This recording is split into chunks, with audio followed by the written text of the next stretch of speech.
Hello, and welcome to the second session in the Small Business Accelerator Programme webinar. My name is Kate Yusufu, and I'm Commercial Manager here at Klarna on our UK Partner Success teams. Today, I'm joined by DotDigital, a global leader in customer engagement technology and the preferred choice for growing businesses and ambitious brands. It's my absolute pleasure to introduce Gavin Lojany, Head of Strategy and Insight, who'll be giving us a bit of an intro into DotDigital and explaining why we should all be working smarter and not harder.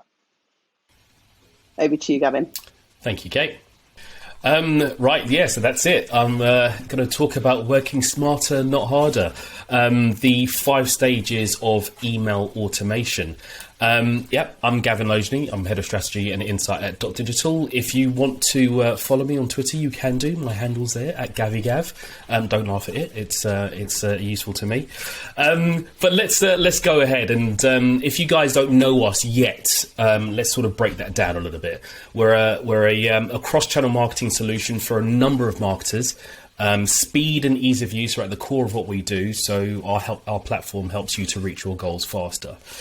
And there's a little bit of a breakdown on who we sort of work with. We have 4,000 plus customers worldwide, and they trust us to do what we do, and they're in a variety of different sectors. So those are a few of those there. I won't bore you with that stuff anymore. Know what you've come to see. So let's crack on into the presentation. Well, first off, there's a complexity to the customer journey. And in fact, for some people, it can be a real nightmare. There's loads of different touch points that we need to consider. And there's loads of different touch points for the customer as well. So, our jobs as marketers is a little bit harder. So we need to try and make that harder. Now, 80% of customers are more likely to purchase from a brand to provide, personalized experiences along that journey. But apparently only 44% of consumers rate our efforts as being good. So, if this is what we should be delivering and our customers are saying we're not actually delivering that, there's a little bit of gap in expectation and delivery. They want brands to use their data to make better decisions and provide better recommendations along the way. So this is where we're left in. We're left in a world where there's lots of choice, which gives us a little bit of an equation to run through here. We have too many choices, and we also have too little time as well. But having those two together, with uncertainty as well, will lead through to stress and anxiety. Which leads through to paralysis. So people aren't actually making decisions, and that's not what we want at all. We want people to be able to make the right decisions and not get confused and not have too many choices and too little time. We want to streamline things for them. And the way to do that is to automate. That is why we automate. It makes things a lot easier for people, for everyone involved, for marketers and customers alike. So, what is automation? Well, for me, who has enough time in their day to get things that they need to do done? I'm a serial overtimer. I'm constantly working late. And, who has, the time in a day to get bits and pieces done? Some say that you should work smarter, not harder. And automation is the way to work smarter. Now, some of you may say that it's just quicker and easier with your messaging to just sort of let people sort things out themselves and just send out all of your messages in one go. But it's not so smart if you send in that way and people start ignoring your emails. They start bouncing and maybe people start unsubscribing. And I'm not even sure which one's worse then really, but it won't be too clever there. So it's not cost effective to just spray and pray. It's far better to use the tools that you have to hand to automate. And automation is completely scalable, and that's why we use it. It's great for all situations. So that's why we're looking at that today, working smarter, not harder. There are 5 different stages of the automation that I'm going to sort of run through today. First off, the data. Then, the inspiration phase, getting people to convert, because that's ultimately what we want to be doing, the post-purchase phase, and then re-engagement as well. So I'm going to jump into each one of those and sort of break down and give a couple of examples and bits and pieces as to what you should be doing at each of these stages. First off is the data. This, for me, is the most important part of the automation. And in fact, it's going to pop up at loads of different stages along the way. You'll need to know something about your contacts in order to deliver them exactly what they want at the right time. Even if it's just at the first step, you've just met them, you need to be able to collect something. So that data is really important. And layering that data on in the right way is going to help you set yourself up across the life cycle. And this is what we're looking at here, the customer life cycle. There's different stages of this, and automation is going to be perfect for you to deliver that right message for the right stage that they're at. So the lifecycle marketing outlines the steps a customer goes through when considering purchasing, using and maintaining a product or service. So essentially we're studying the whole customer journey from the first contact all the way through to really getting to know them and full CRM basically. Now, other than making sure that people's data is in order, when I speak to a client, one of the first things I look to understand is how you're using that data and how you're collecting it. From there, we can really get an idea of how best to sort of boost performance and make recommendations. And this is typically the sort of thing you're looking at. A prospect initially, you won't know them at all. And you'll have loads of different touch points along the way that you can start to pick up more information from them, more data, and make your comms more interesting and more relevant. That's the key, more relevancy. So you can see here, there's loads of different touch points. A welcome phase, looking to personalize a little bit more. All along the way, you're looking to collect the right data to personalize this journey and make things really, really relevant to them overall. So where do we collect this data? There's a number of places we can do that, but straight away, first step is going to be on our website, the first place that people tend to meet us. Now, there's an example here from Pure Vida, and they've got this spin to win option on their website as they're collecting your data. It entices people to leave their details with you. That spin option, can you win a free bracelet or maybe 10% off? It gives them the encouragement to actually leave that data with you. And then once they've spun, they get that option. So that's a great way of collecting data at that first point. But later on, there are different places where we could be collecting more data. So we have to have a form like this. You don't want to get all of your information up front because it makes it longer and more difficult for people to actually connect with you and just leave their details. So lower the barriers to access, and then maybe get some more detail later on. So this example from Foot Asylum isn't the best example in the world, but they're collecting some of the stuff that we need. They've collected date of birth because hopefully they'll send out birthday messages at the right time. They're collecting the shoe size, which again is going to be very useful because they want to be able to say these products are available. But this yellow area here is just blank. And it's not to say that you should be filling up the space and that you should be collecting loads more information, but you need to collect the right information to make your job easier to connect with them.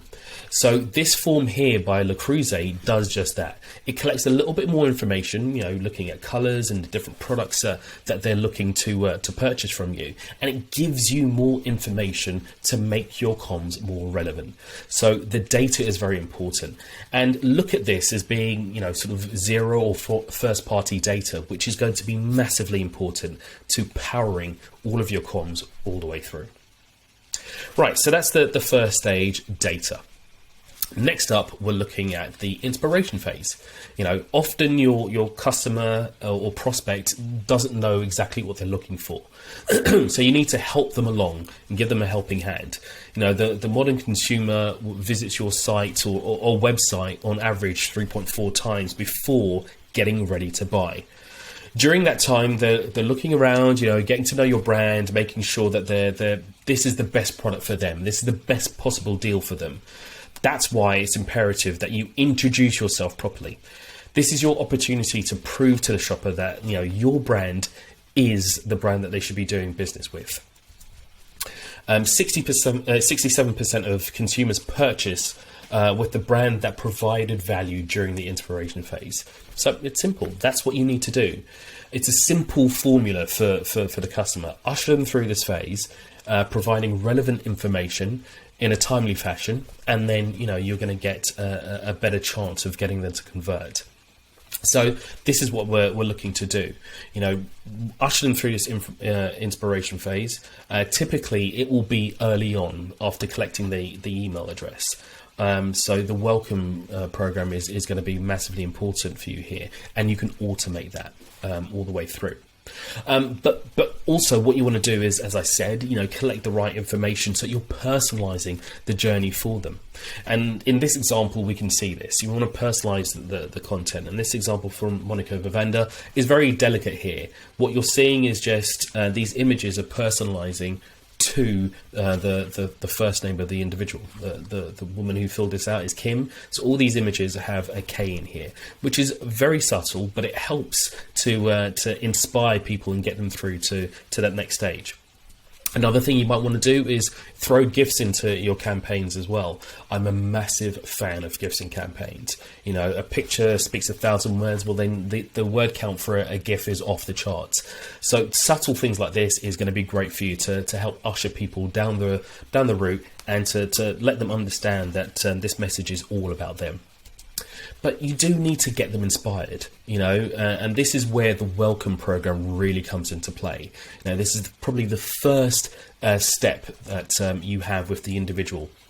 And, making that first step count is exactly what you need.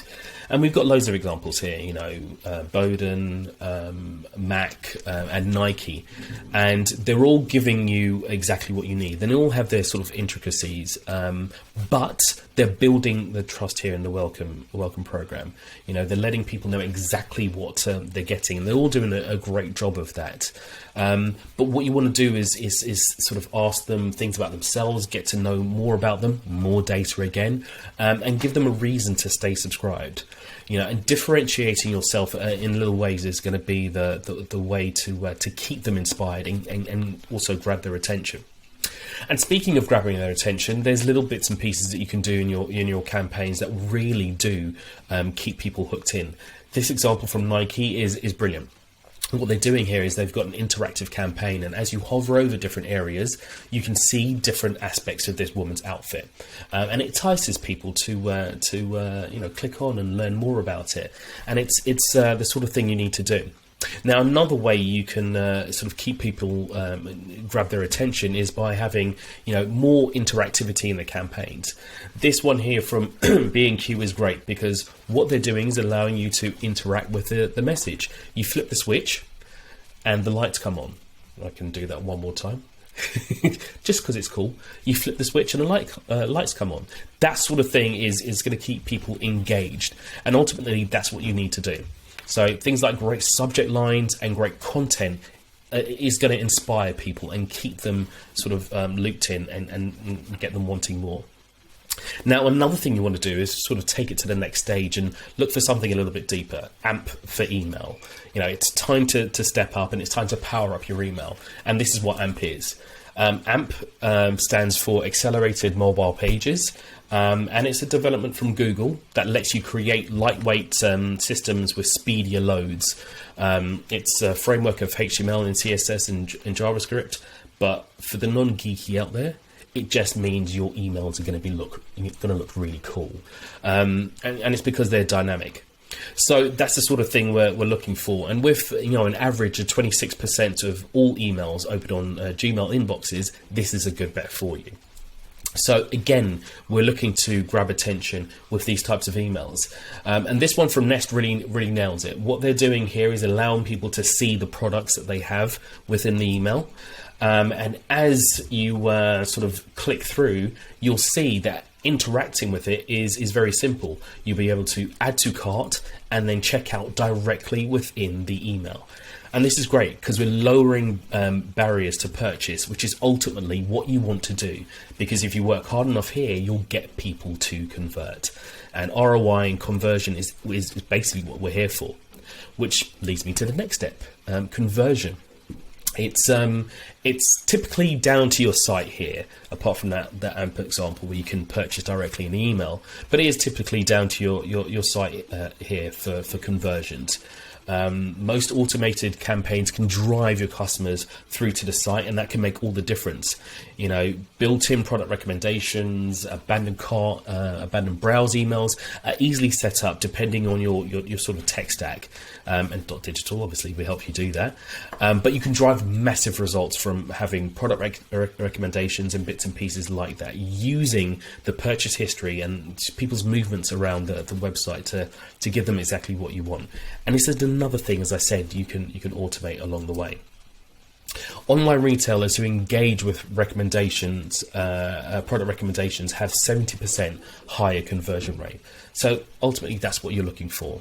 You know, you're looking to get people to see exactly what you have on offer, give them some recommendations, which is kind of what we were looking at in the inspiration phase, but giving them an opportunity to take that next step and go for that conversion. So product recommendations are probably things that you're used to seeing. This one here from Nike, I use Nike examples, so I love trainers. I love Nike trainers. If you want to send me some Nike trainers, you can do. But this example here just shows, you know, you're looking at one shoe and then you've got some other recommendations. I think that's a typical thing that people are used to seeing. This example here from List, this email is built together purely by all the examples that people have been looking at on the website, and just generated some looks and options for people to go on and make another purchase. So these recommendations are very powerful. You can then see other bits and pieces like this. This email from Feel Unique is perfect. It's built up with a number of different elements to help drive people through to that conversion. You know, first off, you've got the option here to see other products that are related to what you've purchased previously. You might also like. The other option here, which is really good, is we've seen the product you've purchased before, and we want you to make another purchase. So we make an assumption that after this time, you're running low. You know, do you want to reorder again? But maybe we've got that wrong. So we've given people the opportunity here to tell us when to communicate with them next. So these recommendations, it's almost like, you know, walking into a store and people giving you options and opportunities to let us know exactly how we should be selling to you. So these are great examples here. Another example of getting people to convert are your abandoned cart emails. Baymont Institute calculated data from 41 different studies that the average cart abandonment rate is just under 70%. That means roughly 7 out of every 10 shoppers won't complete their transaction. A number that a number of e-commerce stores might find troubling, but essentially then you can start to use really strong examples like this. So this one from Adidas I thought was pretty cool. It's assumptive, you know, it's just saying, is your Wi-Fi okay? Because if it was okay, you would go through to make the purchase. And all the way through, they're sort of solidifying exactly why you should be making these purchases. You know, great examples and reviews all the way through. Another example here is from Glossier. It says, if you add things to an online shopping bag, but there's no one around to check out, does it make a sound? No, but it does trigger this email. So they're being very honest about what they're doing here, which is getting people to convert. So be cheeky, but also understand the situation that people are in as well, and don't just jump to conclusions that, you know, they didn't want to purchase based on price, which is brilliant. And this is what Bonobos has done here. They're saying, you know, distracted, confused. We noticed you left some items in your shopping cart. If you have any questions or need a hand, or, you know, just reply to this email and a customer service ninja will help you out, or click below to finish checking out. It's very straightforward here. You know, not everyone has left things in their cart behind because they want a cheaper price. Sometimes life happens. You know, the kids are screaming, you need to go back to work, or you've left something on the stove. So don't just assume that you need to give them a discount. Find out what's up. Another thing you can do is use some urgency. Countdown timers are great as well to let people know exactly when things are going to happen. FOMO, fear of missing out, it always works on me. Low volumes, you don't want to miss out on these types of things. This is what you're looking for. All of these examples are what people use to build up anticipation. And it can be very successful in your emails to drive people through to a purchase and get them to the right place and purchase again and again. Another thing you can look at is looking at alternative payment options, and making sure the customer experience is at paramount. So again, I've mentioned this a few times, reducing the barriers to purchase. So this is a great way to do that. And selfishly, I put this option in here because, this convenience of buying my shoes I like to buy online, having all my details ready to go is something that makes my shopping experience a lot easier. And I think if you offer that to people, it's far better. And then think about how people are shopping as well, on site, on desktop, on mobile apps, and even in store. It's just making these things a lot easier. So think about using alternative payment options. And there's a couple of reasons why. As I said, it simplifies the customer experience. It increases sales tenfold. And it boosts average order value, conversion, repeat purchasing. And Klarna have told us in the past that the power is with the individual, and the sort of want it now generation have high standards, and these are the standards that you have to adhere to. So that is how you get more sort of conversions using automation, driving people towards the conversion rate. Right, the next point is post-purchase. So you've successfully completed your customer product purchase journey. That's great. You've finalized the customer's payment and you've satisfied their needs. You're all done, right? Wrong. You've been building the relationship with them since the customer first crossed your online doors. They finally trusted you with their hard-earned pounds or dollars, and you need to work harder now to keep them enthralled and keep them, using your business and buying with you guys. 47% of customers would switch to a competitor within a day of poor customer experience. So what you've got to do is keep the good experience going.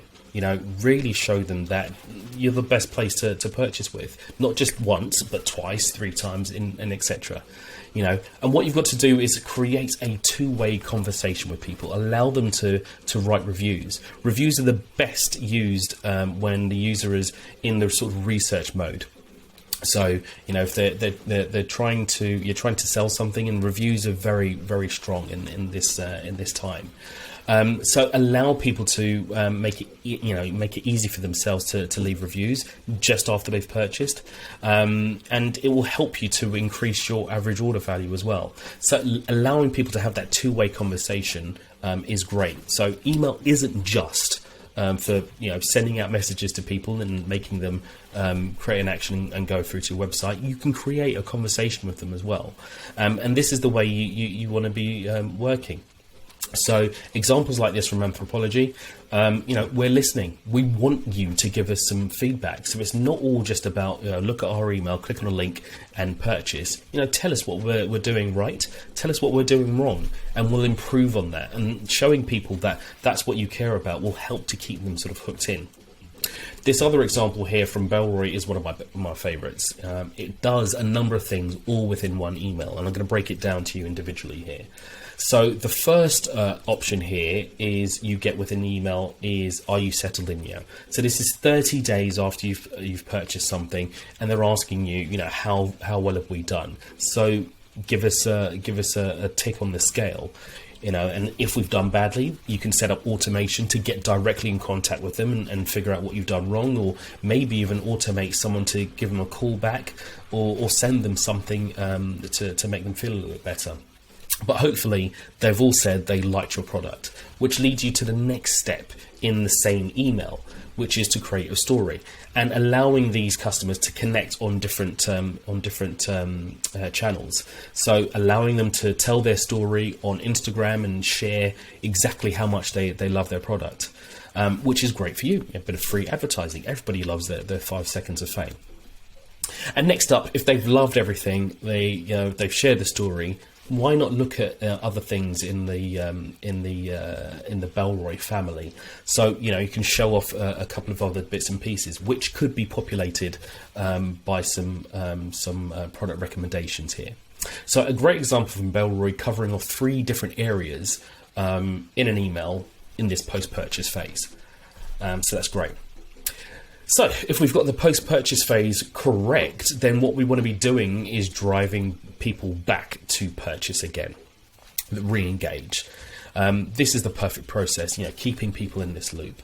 A direct step from the post-purchase phase is to give people the opportunity to come back and re-engage and repurchase. That's ideally what we want to be doing. And 80% of your company's future revenue will come from just 20% of your existing customer base, which to me means 2 things.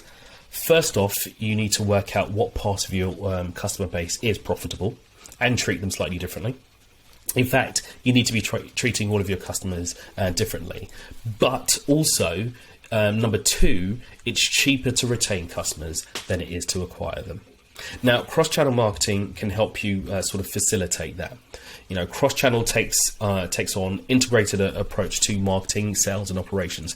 That means your data flows freely through your business, and all of your online and offline systems are sort of connected. Your consumers can then shop around, across multi-channels and devices while experiencing a unified customer journey with your brand. And ultimately, this is what we're looking at here. You've got one customer, this is a Ted Baker example, who has seen you on the website, has found you on Facebook as well, has connected with you in a number of different ways, is open to you sending them SMS messages as well to drive them back through to maybe an app that you have as well. So all these different channels are helping to drive people through to a better sale.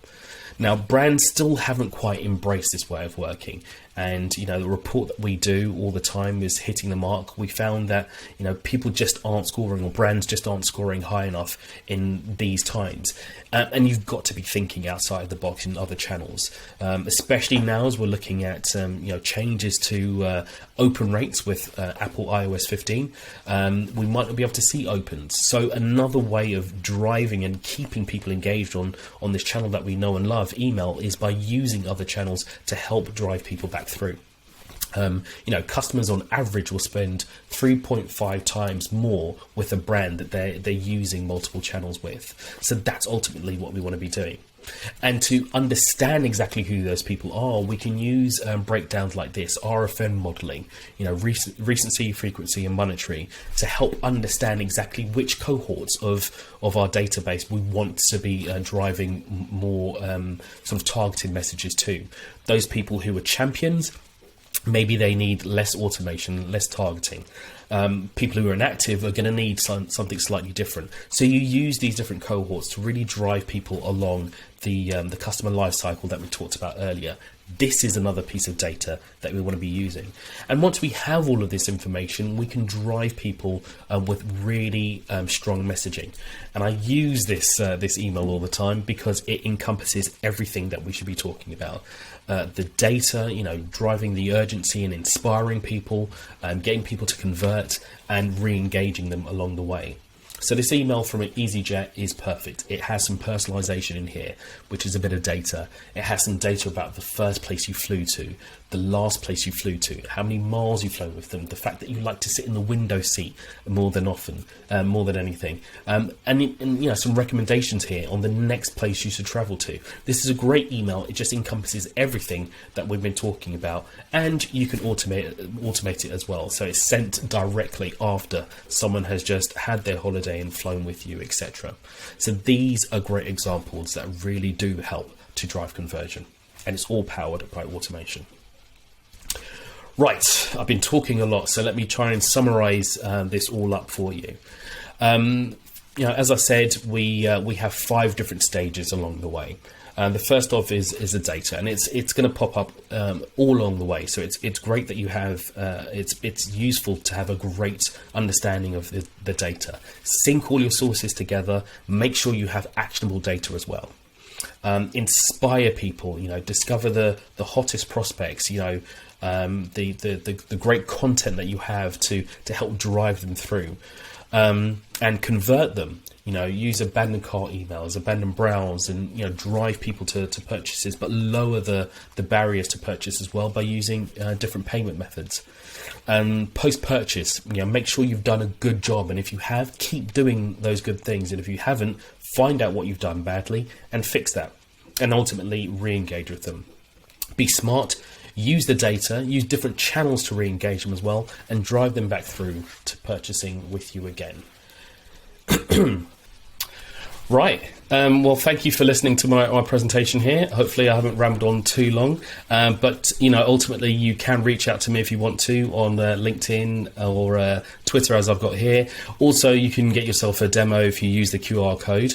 But I think I'm going to pass over to Kate now, so we'll go through some questions.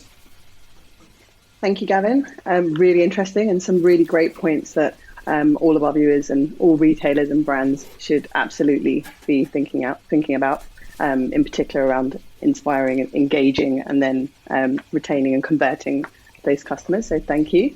We do have a few questions, one for myself actually. When it comes to automation, what are some of the common misconceptions that you come across?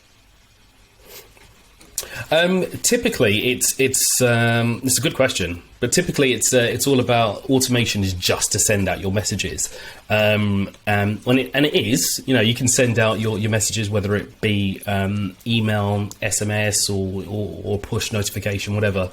But as I mentioned right at the beginning, data is very important, and you can also use your automation to clean up your data a bit. So if people have been clicking on particular things, or people have engaged with an email in a particular way, you can drop them into different categories or segments within your database, and it can help to sort of streamline your data in that way.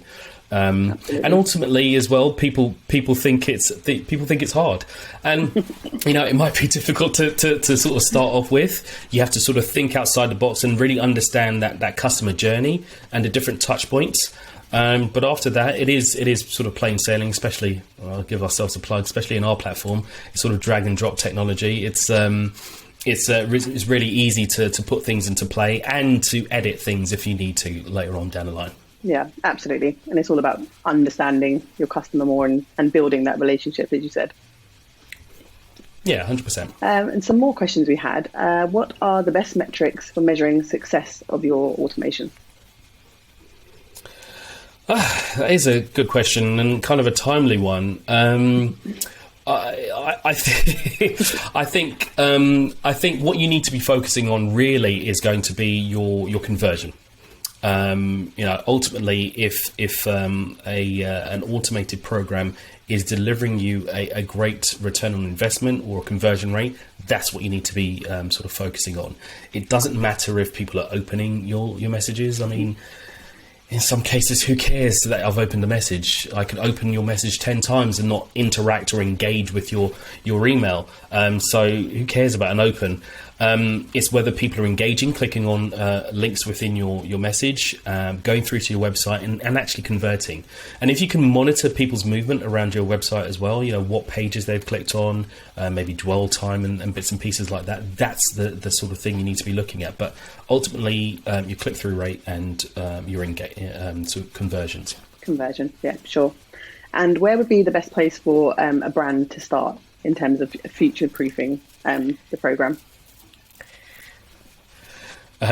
Best place to start. I almost sound like a broken record. Your data. Yeah. It's the best place to start. You can look at the design of bits and pieces, and yes, that's going to be great. But if you don't have the right data, your automation is not going to work at all.